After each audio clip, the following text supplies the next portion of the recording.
I'm not really buying an apartment complex.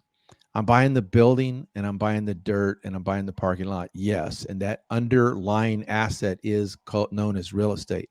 But in reality, I'm buying a business. So when I go in and buy an apartment complex, I'm buying the buildings and the parking lot. Yes. But I'm buying the good reviews and I'm buying the crappy reviews. I'm buying the marketing. I'm buying the property management company. I'm buying the website. I'm buying the customers. Oh, we call them tenants. I'm buying every aspect of that business that is a part of that business that is for sale. So it's our job to go in and change that business around to make it more profitable and to make it appreciate in value and to put our imprint on it. Welcome to the Creating Wealth Podcast, where Kyle Curtin takes you on an extraordinary journey alongside renowned multifamily real estate sponsors and syndication experts from every corner of the United States. We teach you how to harness the power of passive real estate investing and witness the transformation of your wealth building strategy. Let's create wealth together. What's up, guys? Welcome to episode 134 of the Creating Wealth Podcast. I am your host, Kyle Curtin. I am a co-GP in multifamily syndications targeting central and western Massachusetts. Today, we get the great pleasure of chatting with Paul Montelongo. Paul is a San Antonio-based apartment syndicator with over 1,100 units, as well as a coach. Super excited to talk to you, Paul. How you doing, man? Welcome. Man, I'm doing so good. I can hardly stand myself. I'm excited to have you on here, my man. And awesome. Yeah, I'm excited to, kind of jump into your story and kind of the start of that portfolio that you got there. So to kind of take us from the beginning, in a sense, how did you find multifamily real estate? Like, was there like a career path before that, or jump in wherever you would like? Sure. First of all, thanks for having me on the show. And yeah, there's been a long history here of real estate investment. I bought my first piece of real estate when I was 17 years old. And my dad said, he said, go buy real estate. Now, he didn't own real estate. He didn't own real estate until much later in my life, but he said, you should invest in real estate. I took him at his word. So I saved up my pennies, the mowing the lawn and raking the leaves summer money. And I put $7,500 into a piece of property in San Antonio, Texas, little bitty pie-shaped cul-de-sac residential lot. I thought I was going to build a house on it and sell a speculative house and make a bunch of money. And I bought it for $7,500. 2 years later, I hadn't built the house because, I didn't know how to build a house back then. And so I put what we call a bandit sign on a telephone pole, and it said lot for sale. And it had my parents' home telephone number on it because I was still living with them. And somebody called, and I sold that piece of property for $15,000. So in 2 years, I doubled my money, and I think I was hooked right then and there. Now, of course, every real estate transaction has not been that easy, but it gave me the taste of it. And I did the thing that every seasoned real estate investor is supposed to do: reinvest the money. Right? Wrong. I bought a motorcycle and a truck. So that's what I did with my profits. But 2 years later, I bought a house, and then I remodeled it and flipped it. And then I bought the house across the street, and I remodeled it and flipped it. And then I just started doing residential fix and flips and buy and holds. And so I was in the residential space for many, many, many years. I also owned a construction company. I owned an insurance restoration company. And I've done a number of things throughout my career, a number of different kinds of companies that were all real estate related. And then in 2012, 2013, I was living in Las Vegas, and I was sitting at home, and somebody called and said, do you want to buy a marina? And I said, no, because I'd never bought a marina before. I'd never even owned a boat before. I still had never owned a boat. But anyway, they sent me the financials. I started looking at it, and I had a very extensive business background. And the bank and the lender was looking for a partner that had a lot of business experience and a business acumen. And so I fit the bill, and I had a little bit of money to invest in it. And so I became a partner in that purchase. It was 115 boat slips. It had 24 RV spaces, but I took all those out and I replaced those with 38 tiny homes. And so we rented those tiny homes on a nightly basis, and we became an Airbnb superhost. And so all of a sudden I had 115 boat slips. I had 38 tiny homes. I had 153 streams of revenue. And on that piece of property, we had multiple streams of revenue. I had a warehouse that we rented out storage. It was an event center. It was a membership club. There was boat rental and boat storage and a boat club. At one point, we had 13 streams of revenue flowing through that property. And that really set me on a course, on a path to buy multi-unit properties. So I had a couple of business partners there who had already been buying apartments. And so they started teaching me and training me how to buy apartments and apartment complexes and the markets and how to evaluate markets and that sort of thing. How to evaluate the business of buying an apartment complex. And so then I started partnering with them. And then eventually I went on my own and I started buying more apartment complexes. And we've cycled through, I guess, 4 properties, and we've cycled through several hundred units. And we now are operating about 1,100, a little over 1,100. We just got an LOI accepted last week on another 101 units in South Texas. So this has been the path. And this has been the history, and it's all been learning experience. Everything that I've ever done in the past, everything, all the businesses, all the relationships, all the hires, all the trade contractors, all the banking, dealing with attorneys, everything, every single thing that I've ever done led me up to where I am at this moment. And so when I bought that marina, became a partner in that marina, everything that I had done prior to that led me up to that moment to be able to buy. At the time, it was $2.6 million, a $2.6 million purchase of a property, which I'd never, ever imagined that I could buy $2.6 million worth of anything. But then I learned, how to do it, how to pull it off. And so since then, I think right now, currently, we have about $75 million under management. And we're building storage, 507 units of brand new development, self-storage. So all of these things, they grew, they built, and that's been the path. That's phenomenal, man. Holy crap. I was taking a couple notes down there for a couple things that I wanted to hit on in there. Now let's unpack it, right? Yeah. So the first thing I wanted to ask you, man, is when you were 17, right? I that's absolutely phenomenal, by the way. Like, abso-freaking-lutely. Like, to kind of get a start that early is insane. But the first question that came to mind that I wanted to ask you is, like, how was it with, your buddies, your chums at this time, when you were like doing this crazy real estate deal? Like, was there a dynamic there of like trying to explain like this cool new real estate thing that you just discovered and like how it made you like all kinds of money? And, maybe, I guess, kind of like a disconnect or like a lack of understanding from, some of the people that were around you at that time. Yeah. In other words, did I have to go get new friends because they didn't understand the path I was on? Absolutely. Yes. I don't recall that. I really don't. I think the buddies that I had and the buddies that I ran with, they understood. I'd been in the construction world, all summers I worked construction in my father's construction company. And I did that. So they knew that I worked and they knew that I liked working and that I felt like that was, where I was. So I don't remember any disconnects. I do remember, though, a few years later, as I started to increase and improve and build out, like maybe in my mid to late 20s, there started to be some disconnects and there started to be some jealousy, that sort of thing. I never really gave it much power. Never really hurt my feelings that much. Today I could still go be friends and have a beer with these guys if it meant, but I never really put a lot behind that. It just felt like that was my path. And by the way, I didn't wake up one day and say I want to be a real estate investor. Like, Yeah. I didn't come out of the hospital going real estate investor. So it was something that built and something developed, and I've been able to see the various aspects of the business and match those with what I've discovered about my personality and find different ways to live a nice life, a fulfilling life, and to match up with my personal likes and dislikes and personality type.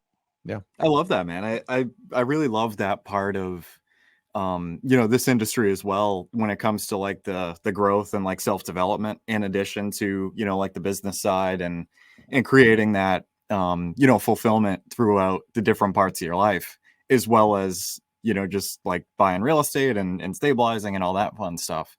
But But that is an insightful question, because I have found that to be the case more as an adult than I did as a young man. Gotcha. So the more you grow, your circle of friends molds and changes and shifts, because you're in search of, or maybe it's because you attract, I'm certain it's you attract like, kind, and quality. And so those who are not like, kind, and quality, they go find something else to do. No judgment. It's just the journey. Yeah, no, I hear you, man. And it's, I definitely feel that, personally with some of the stuff that, I've had going on, but, yeah, no, I definitely get it. You know what I mean? I love it, man. If that's happening to anyone, I would, my own personal opinion is, don't put a lot of power into it. Yeah. Set your course, know what you want, do what you want to do. And those who are with you will be with you. And those who are not with you, they'll find something else to do. Yep. Pretty simple. Yeah. And I do really like the point that you mentioned about, still, if you wanted to, like, being able to go out and see, the folks that you grew up with and that type of thing. And, like, there was no like tension or anything like that. You know what I mean? Yeah, just kind of like, gravitating and attracting what you seek, in a sense, and just continuing to, to kind of grow and that kind of thing. I think it's super important. Yeah. Absolutely. So, yeah, man, the next thing that I definitely wanted to touch into was, so I'll be super honest with you. Like, I don't know too much about RV parks. Like, I never really studied the asset class. Like, I have a couple buddies that are super, super into it. And my knowledge is extremely base level, insanely base level. But one of the things that really, really, blew my mind in that sense was the amount of streams of income that were able to come off of that Right. property, aside from, just the physical, is it pads? Is that what you call them for RVs? Or Yeah, they're RV pads or RV Okay. slips, spots. Gotcha. we totally removed all those, and then we reconfigured the park and put 38 new pads or new sites in. But I didn't know anything about owning and operating an RV park either. I knew how to run a business. I knew how to hire people. I knew how to manage projects. I knew how to get financing. I knew how to deal with lawyers. I knew how to deal with banks. I knew how to deal with city officials, permitting officials, zoning officials. I knew all that from my career. All I had to do was figure out, okay, where's the money in the RV park? Like, where's the real money? And so once you discover where the money is, okay, now you put together marketing and promotion and systems and processes and streams of revenue that are served by that, that business or where the money is. So, but that comes from an underlying belief that I have about most everything in life. So if I track myself back, most everything that I've ever done with success, I dove into it. And I didn't know 100% of everything that I needed to know, but I just sensed that it was a good thing or a good opportunity. Have I been right every time? No, but I've been right more times than not. So it's reinforced the belief. Feel like a thing is good, dive in, learn it, make it work, and then make it better. So, that is an underlying belief about myself that I have. And so when an RV park or a marina presented itself, I'm like, yeah, numbers seem good and numbers seem like they can get better. Let's see what we can do. Yeah, no, I absolutely love that, man. And the value in, being able to, take those educated leaps of faith, especially with, some of the other folks around you as well, to kind of, in a sense, kind of, like pad the risk a little bit, maybe being a bit more knowledgeable in certain particular areas and that kind of thing. And kind of like, being able to jump into, some of those ventures potentially for like the first time, Sure. Is an incredibly powerful thing. Well, and then what you don't know, you wrap yourself around with people that do know. That's a pretty simple formula. And if you don't know, you may know about it, but if you need to know more, wrap yourself around with those kinds of people. That's the key to success right there. Mm-hmm. Yeah, no, 100%. And it's a really beautiful thing, how, how the power of your relationships can really take you, to some pretty crazy heights while at the same time mitigating a pretty fair amount of risk, and over, just kind of jumping into something, without maybe having a lot of those kinds of relationships to be able to bounce things off of and get advice from and that type of Sure. thing. Yeah. Yeah. No, I love that, man. And the thing too that I think is extremely cool is like, yeah, I mean, like you mentioned, the numbers on that property looked fantastic, as is, like a lot of room, that kind of thing. But one of the things that I did really want to kind of transition into is the creativity factor of like, looking at it from kind of a different lens in terms of like creating more streams of revenue, looking at it from, kind of different angles. And I imagine, or I should say, I think, somebody, especially in your position, like insanely entrepreneurial, it's a really powerful thing, especially for like a passive investor to be able to go to a GP or, a sponsor, what have you, that has the ability to kind of like, look at some of those properties in different ways to, increase the NOI and that type of thing. And be a bit more creative than necessarily, just kind of the straightforward, like, oh, like increase rents, like do this, that, the other. Well, if we take a look at the list of investors that are invested in our projects, there's a common theme there. Gotcha. And that common theme is they're business owners. The vast majority of people who invest in our properties own their own business. And those businesses are outside of the real estate world. So they have technology businesses, they have contracting businesses, they're physicians, they have meat packing businesses, they have food, oil and gas businesses and shipping businesses, all sorts of businesses that make good money for them. But these folks, they understand that they need to take a part of their investable cash and place it in real estate. And so the position that we adopt is I'm not really buying an apartment complex. I'm buying the building and I'm buying the dirt and I'm buying the parking lot. Yes. And that underlying asset is known as real estate. But in reality, I'm buying a business. So when I go in and buy an apartment complex, I'm buying the buildings and the parking lot. Yes. But I'm buying the good reviews and I'm buying the crappy reviews. I'm buying the marketing. I'm buying the property management company. I'm buying the website. I'm buying the customers. Oh, we call them tenants. I'm buying every aspect of that business that is a part of that business that is for sale. So it's our job to go in and change that business around to make it more profitable and to make it appreciate in value and to put our imprint on it. So because I have this vast experience base of businesses and owning and operating businesses, when we go out to the investor world, the private investor world, we say, look, I'm a businessman. I'm in acquisitions and mergers, and I'm buying another business. You, sir, may know it as an apartment complex, but in reality, it's a business. And when I operate that business successfully, it is going to yield back to you X% on your investable money. So that conversation is much, much, much more palatable to people like myself that come from the business world. Now, if I had come from the IT world, or if I were a physician coming from the physician's world, I would speak differently, or I would relate differently, and I'd probably have an entirely different investor base.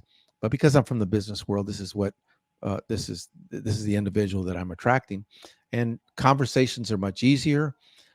Conversations are more relatable. I also find that they understand more what it takes to own and operate a business. So there's a little more willingness there to understand what's going on and to work with you and to be patient. So that all comes from, okay, at first I didn't know who my investor base would be. I mean, I just thought, okay, everybody that has money is going to be my investor base. And I think that's the way we all feel. Yep. Like I could throw a dart at the airport, and if that person had money, they could invest. Yeah. But then as you move through the the business, you start finding out, okay, the person that really relates to what we're doing is this type of individual, and we find that to be a business owner. Yeah, I think it makes a lot of sense, man. And yeah, exactly to your point. Like it's, for folks like just jumping into the industry, it's tough. It's like, oh, like you have to raise, X amount of capital for this deal to be able to do it, and yada, yada, yada. And it's like, well, crap, like, who do I have here? Friends and family, like coworkers, whatever, like, trying to throw a lot of different darts at a lot of different boards and just trying to hit that goal. But as soon as you're able to transition, especially to your point of, a niche, an industry that's a lot more relatable, especially to you as an individual, that those conversations, and relatability factor and everything can definitely align extremely well. Sure. And I do really like the point that you made, about kind of like the caliber of those conversations. When it comes to explaining, quote unquote, another business model being, a complex or self-storage, whatever, the conversation is going to be different and probably a lot more relatable, at least on a surface level for the first time with, other business owners and that type of thing, coming from that entrepreneurial part of the industry. And, I guess, would you say like obviously, like there's definitely some educating, going from like, maybe someone's, physician practice to, this is how an apartment complex works, and this is our, execution plan and all that.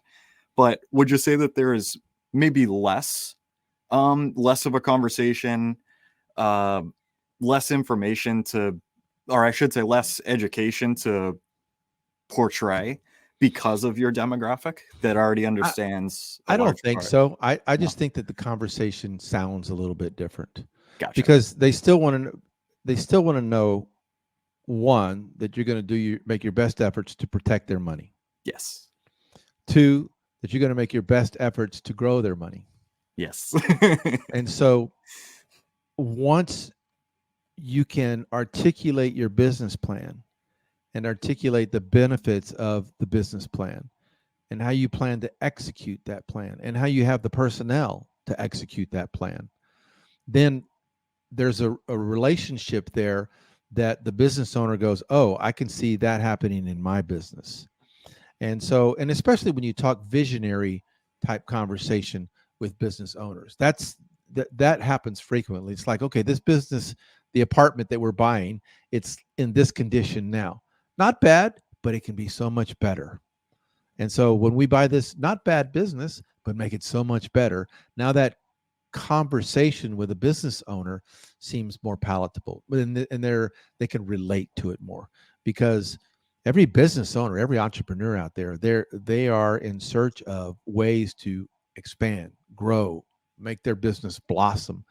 And so that kind of conversation with another business owner is very relatable.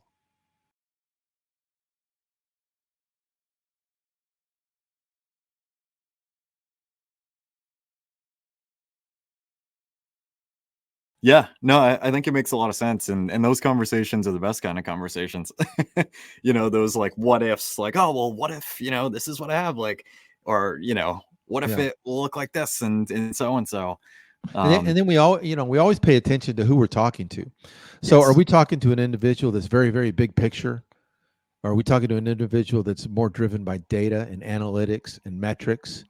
Are we talking to a person that's more driven by community, or maybe the relationship aspect of the business? So if I can determine, just by listening to someone, if I can determine how they process information or what's important to them, then I can emphasize those aspects of our business plan. And yes, we'll get to the other parts, but we can also emphasize that, hey, you know what we do? We take really great pride in building a community. And so our tenants want to keep renewing, and we have party nights once a month, and we have pool nights once a week, and or whatever the situation is, because to that potential investor, their important thing is building community. So now we talk in terms of community. Yes, they're going to need the data, and yes, they're going to need to see the big plan, but you speak to a person in the way that they will receive it the best. And that is an awareness that you must have. What I find all too often is so many people, they're so interested in telling you their story or telling you their plan, they forget to listen to how the other individual wants to receive that story or receive that plan. Yeah. I think there's so much value in there, man. Like essentially kind of speaking their love language, like how what type of communication resonates with them the most. And I haven't come across too many people that need a hug. Although they're out there. I mean, they're out there. If I hug you, will you invest in our apartment complex? Oh yes, come on, bring it on in. Will you go in or will you leave and never come back? I'll let you know when that happens. I'll probably get back to you on that one. That's awesome, man. I love it. But yeah, no, it makes a lot of sense, man. And I mean, essentially, let me ask you, like, when it comes to I guess maybe a question that can help out folks that are looking to invest in, some of these passive alternative types of deals. When it comes to communication, like say someone is more I'm trying to figure out like how to word it, man. Spit it out. Yeah, it's I guess I'm trying to figure out how to word essentially like, folks that may have, some of these different, I don't want to call it personality types, but I guess love languages is probably the best phrase. But so say that there's someone who, is a lot more analytical, maybe someone that, to use your example as well, is maybe, a bit more community focused.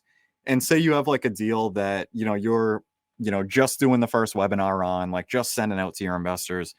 Like, do you kind of like articulate different parts of that messaging or like different parts of that presentation to be able to hit, all of those different, Absolutely. like, yeah. So your offering memorandum, your deck, your slide deck, your pitch deck.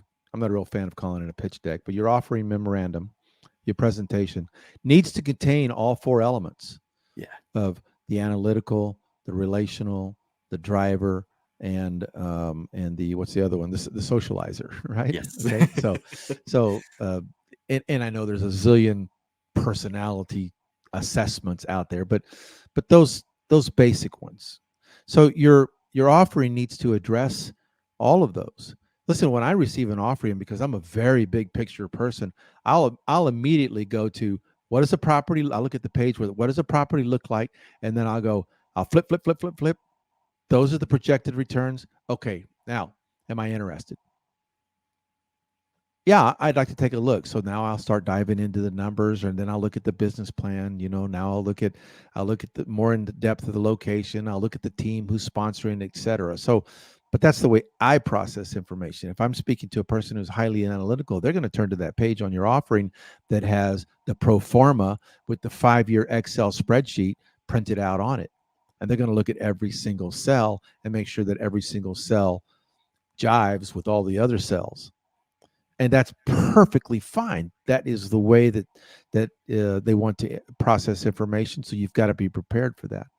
So your written material has to address all the personality styles. Now, when you do a webinar or when you do an offering virtually, you also have to address all the personality styles. And you talk about the big picture, and you talk about the metrics, and then you talk about the community you're building, and you talk about how you're helping people. So now you're pulling from all aspects, and it has to be natural. It has to be a natural flow. It can't be egregious. It can't be like over the top. You just have to be yourself. And so, and I think that comes from like, I'm naturally interested in people. I have this insatiable curiosity about the way people operate and what makes the human condition the way it is. And I've been that way for many, many, many years. I read my first personality and self-development book when I was 12 years old. Nice. So, and I've been, reading and studying my entire life, that sort of thing, because I'm interested in that. Okay. So now that I'm interested in it, makes it a little easier maybe for me to make a presentation with all the aspects of the human nature and the human condition in it. Maybe, I don't know. I think it does. So you have to be genuinely interested in people. You have to be genuinely interested in what you're doing, and in order to make an attractive offer. My two skill sets. First, let me qualify this. I think everyone needs to take a moment, take some time, get quiet, get private, and really evaluate what your special skill set is. Is it data? Is it analytics? Is it relationships? Is it creative? Whatever it is, and really hone in on what that skill set is. Some call it a superpower. Really hone in on what those skill sets are, because when you work within those skill sets, it's not work. It's just you're in the flow. So for me, I've determined that there are two things that I'm really, really good at. Number one is I'm very good at seeing the big picture and finding out where there is opportunity to make additional money. So when I told you the story of the 13 streams of revenue on that piece of property, we started out with 2 streams of revenue. Yeah. RV and boats. So within a couple of years, we had 13 going because, that stream of revenue led to that stream, which led to another stream, which led to another stream.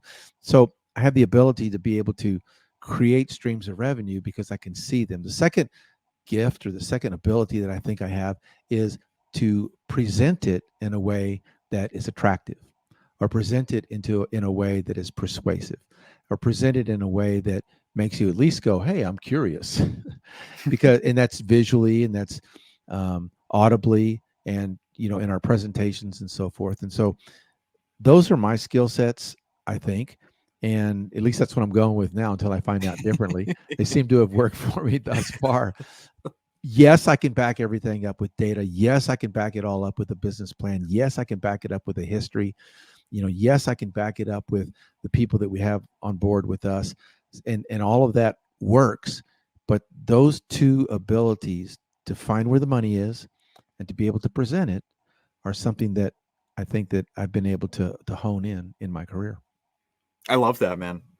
No, absolutely. And I'm right there with you. I'm definitely a very big fan, personally, of like self-awareness and really like digging deep into, like strengths and weaknesses. And I mean, an area that we could talk about for a second too is like, the adage of, especially, kind of going through like the traditional school system and what's taught and yada, yada, yada, of having this like basically, what's the word? It's slipping my mind. But anyway, so basically, kind of having this norm, if you will, of having to, have everything, quote unquote, be a strength. And like any weakness that you have is horrible, and like you're the devil, and like rah. But I really like what you said as well, because there's a couple books that I'm sure you've probably read, if not, definitely heard of, like The One Thing. 10x is easier than 2x. Got it right there. Yeah, absolutely, man. Listen, I've got tons of weaknesses. If you want to talk about weaknesses, this is going to be a 4-hour podcast. Right? I hear you, man. So, and it's not that we shouldn't look at those, and it's not that we shouldn't work on those. We shouldn't give those some attention. But at the end of the day, you're going to feel energized. You're going to feel alive. You're going to feel vibrant when you're working within your strengths. Yeah. Classic example is my wife. She is a relational individual. When she is in relationship with others, when she is pursuing the networking, and when she is pursuing the conversations, she's magic. There's no one, in my opinion, there's no one better. And people love her and gravitate to her. Why? Because she attracts that. And so when she's in that mode, it's a very attractive thing to see.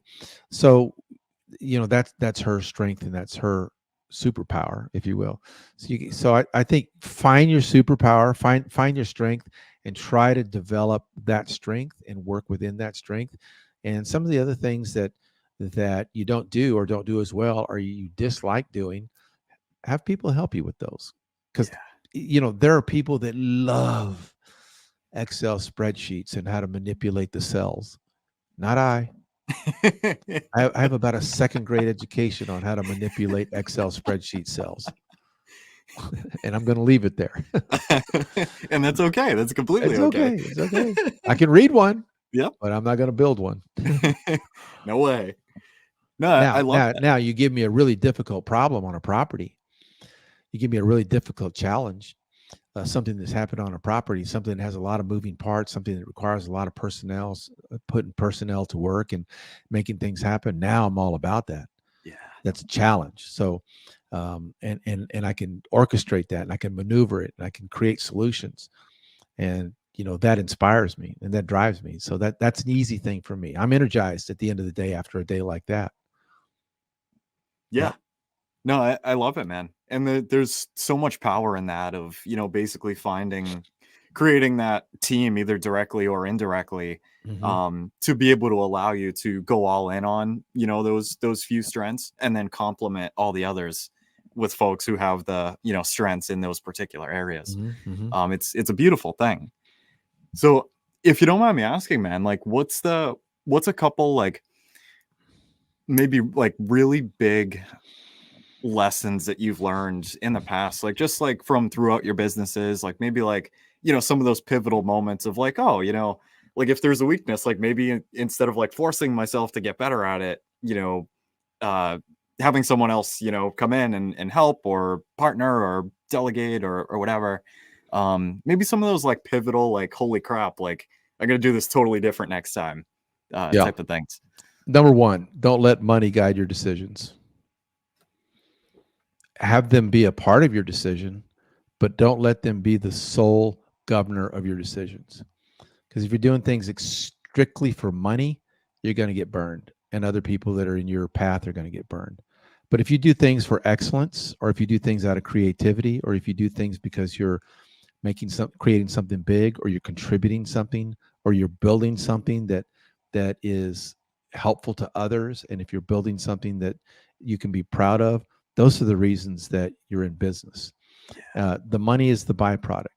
And this is not cliche. This is my experience. It's like every time I did something exclusively for money, it did not turn out well.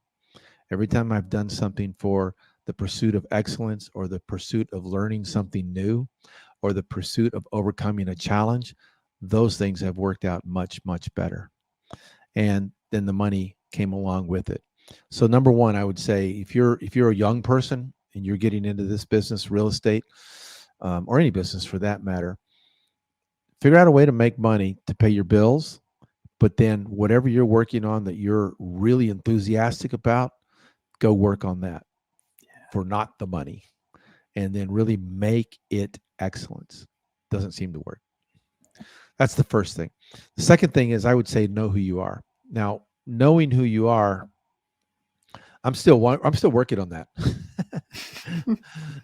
Know who you are, because when you have a real self-awareness, then you're also able to work with people that have the same kind of awareness, and there's a relatability there, and there's a commonality, and it's easier to work with these kinds of people. And I'm a proponent of doing all kinds of personal development work, and counseling, and therapy, and workshops, and conferences, and reading, and having friends that are able to talk to you openly and candidly. Like every kind of resource that you could put yourself in front of that'll help make you a better human being, then that's what really, really matters. And that's going to transfer over into your business and into your relationships and everything. But just really be authentically the best human being that you can be, and then the business is just it's a piece of the palette. It's not the whole painting. It's the swatch on the palette. I love that, man. And that sounded rather poetic, didn't it? It did. It was pretty beautiful. Not gonna lie to you. Damn. But no, I love that, man. And it's funny you say that about having that like fulfillment in a lot of those different areas into your life that then carry over into business. And the reason that I say that is because a friend of mine introduced this concept to us. Well, at least introduced it to me for the first time, where I had heard it from, called the 5 F's. And it's pretty much like different areas of your life, like friends and family, fitness, faith, fun, in finances, and finances is always last, intentionally. And it's something that I've, essentially like modeled my entire life around, and, kept a really self-aware angle of, where I'm at in each of these different areas and how they complement each other and that kind of thing. And it's actually like really crazy, all of a sudden, like, starting to go to the gym more often, and how it allows you to feel better and think a lot more clearly, which will then carry over into your relationships. And then you'll, have these random ideas for your business, and like, or even, on the other side of the token, more into like the self-development, kind of side, is like one of the things that I like to do is every Sunday, just walk around a lake and, just have like my phone off and stuff like that. It's like the most beautiful thing in the entire world, man. Literally, like everything is just like calm, like all the anxiety is gone. Like I'll usually take like a notebook with me and write down like, all right, like where are you at, man? Like what do you need to work on? Like in all areas of your life. And it's incredible because it feels, extremely like blissful, I guess, in a sense, just to like your entire being. And I love that stuff, man. Like and exactly, you're getting grounded. You're grounding yourself. You're because the world we live in, not just business, but the world we live in can be rather hectic. Yeah. So we got to take a minute. We have to take a moment and get recentered and grounded, and come back to reality and what's real. Mm-hmm. And so we can carry on the next week or the next month. One other thing that I think is very important is you've heard it, and it's like how to have a big why, or you have to have a big why or a big purpose or a big mission and all of that. I call it having a chip on your shoulder, but having a chip in a positive way.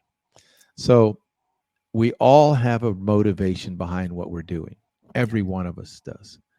And so if you have a healthy motivation for why you're doing things, and a healthy motivation for why you're pursuing excellence, or why you're growing the business that you're growing, or why you're developing, building the family that you're building, or whatever the effort is here, if you've got a healthy motivation behind it. Some people, they'll build a wonderful family, and their motivation is, their chip on their shoulder was they didn't have one.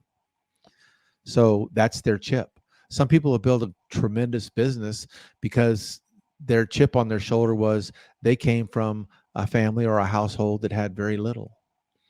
So some people will go out and really maximize their pursuit of being healthy because they came from a family where health was not emphasized, or maybe they had health problems in the past and they had a brush with death. So these events, these things can create a chip on their shoulder, and I think they're a positive motivation to keep moving. So if you know what that chip is, if you know what that positive motivation is, just amplify it. Just think about it all the time, because that's what's going to get you to your goals, and that's what's going to help motivate you to accomplish more.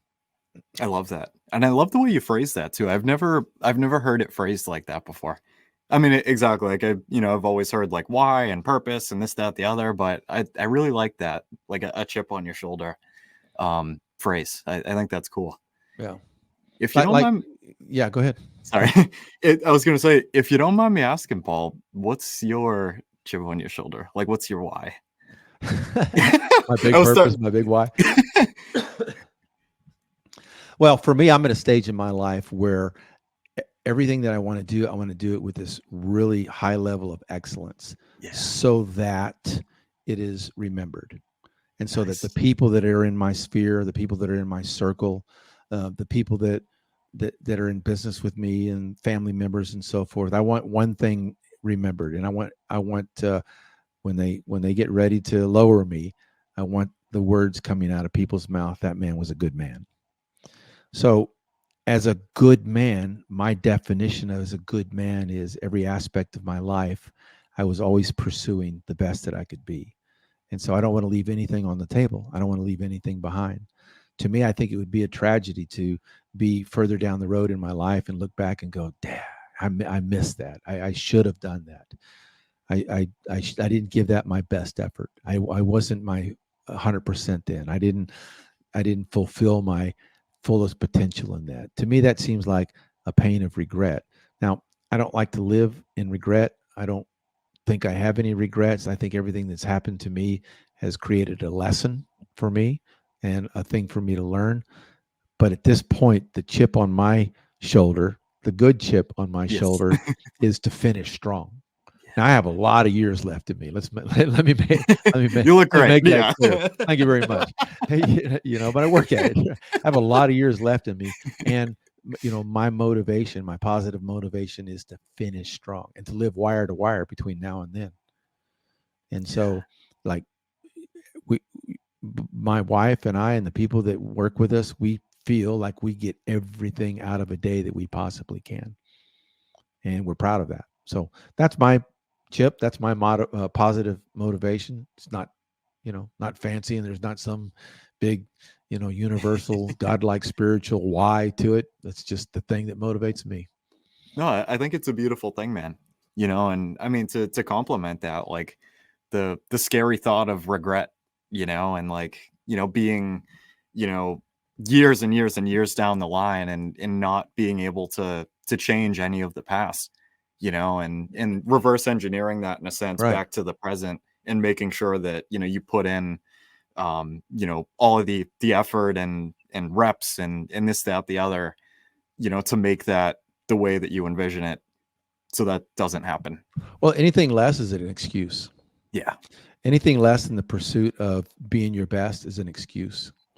And so you can have one of two things. You can have excuses or you can have results. Yeah. And so there's a pain with excuses and there's a pain with results. Which pain do you want? Which pain do you prefer? So, I choose results. So the bigger point is here, not to live a life where you have an excuse. Yeah. I love that, man. So, Paul, do you have a couple books that you have really like favorited in the past? I know that's a very broad question because I feel like you read a ton. I do. I'm looking at, let's see, 1, 2, 3. I'm right there with you. My shelf is across the room from me right now. So in the last 90 days, I'm just keeping track. In the last 90 days, I'm on my 10th book. Nice. Okay. So I read very regularly. I'm a voracious reader. So there's several books out there right now that I've really enjoyed lately. So this guy, Tim Grover, wrote one called Relentless. And it's, the pursuit of excellence in the sports world. Then the basketball coach, Phil Jackson, wrote one called 11 Rings. And it's about his championship seasons. But more importantly, the spiritual laws of leadership that he teaches. It doesn't sound like a spiritual book, but it is. I just completed Elon Musk biography. That was a fascinating read. It's about a 700-page book, but that was a fascinating read because the thing that I took away from it was this man's level of commitment is unstoppable. So, and I think when you're on purpose and you're on mission and you've got that big positive chip on your shoulder, you'll be unstoppable. So those are some of my favorite books currently. Yeah. Currently. Yeah. I love them, man. No, I'll have to add, I'll have to go back and check those out on Amazon. I'm always making my book list bigger,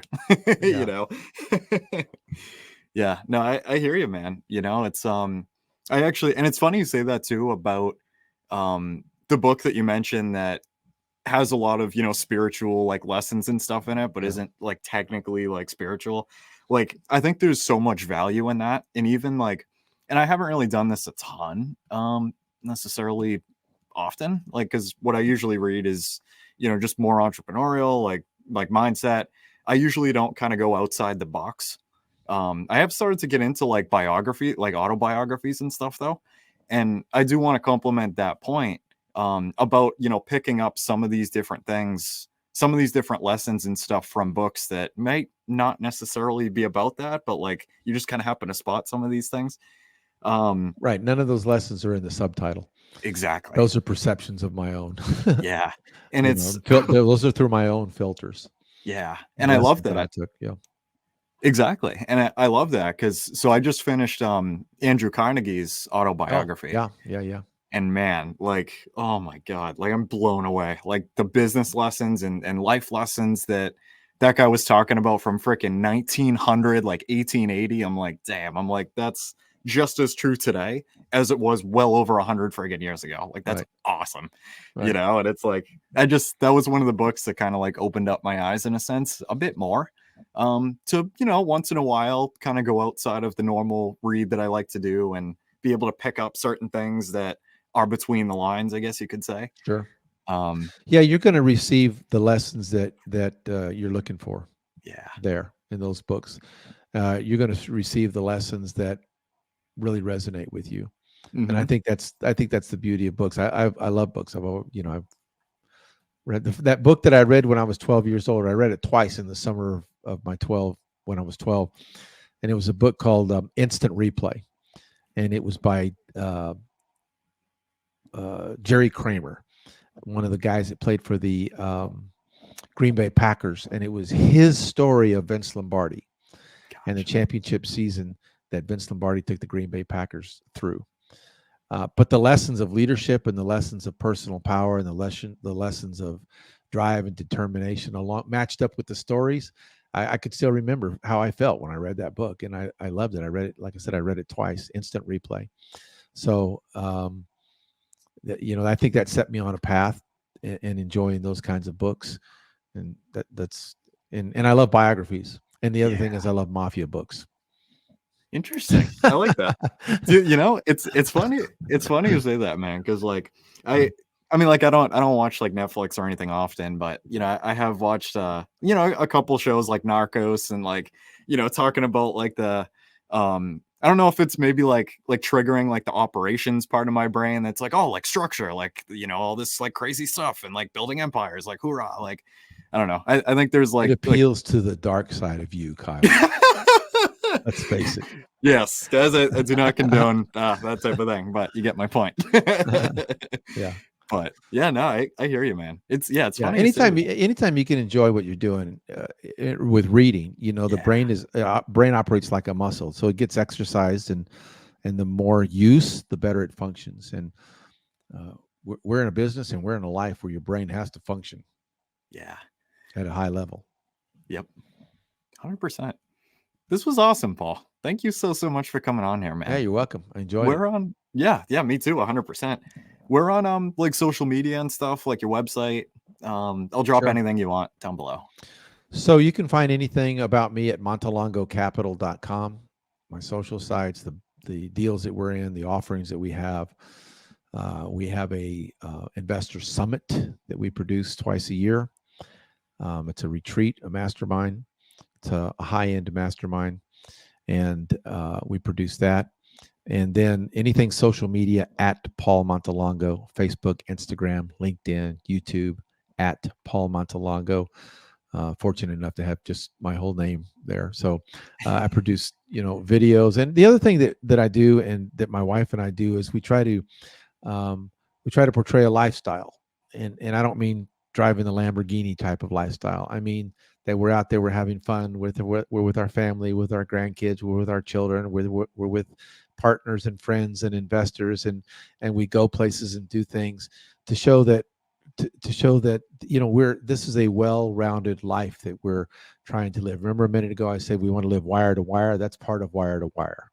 Yeah. And that's having all of our friends and family and associates with us all the time to do cool things. And so you'll see a lot of that kind of posting on our social media, along with training and coaching and mentoring and the deals that we're working on and educational things. I love that, man. I love that so much. I got to post more of like at Montelongo Capital. You'll also be able to I've got, I think four downloadable ebooks there. And you can become a part of our community and get updates about what we're doing. So if that appeals to you, we'd appreciate that. That's a wrap for today's episode. We want to thank you for being a valued listener of the Creating Wealth Podcast. Make sure to visit www.creatingwealth.com to connect with us. Dive into our ever-expanding library of informative blogs. Get access to our private investor portal and explore a wide range of additional valuable resources. Stay tuned for our next episode as we continue to create wealth together.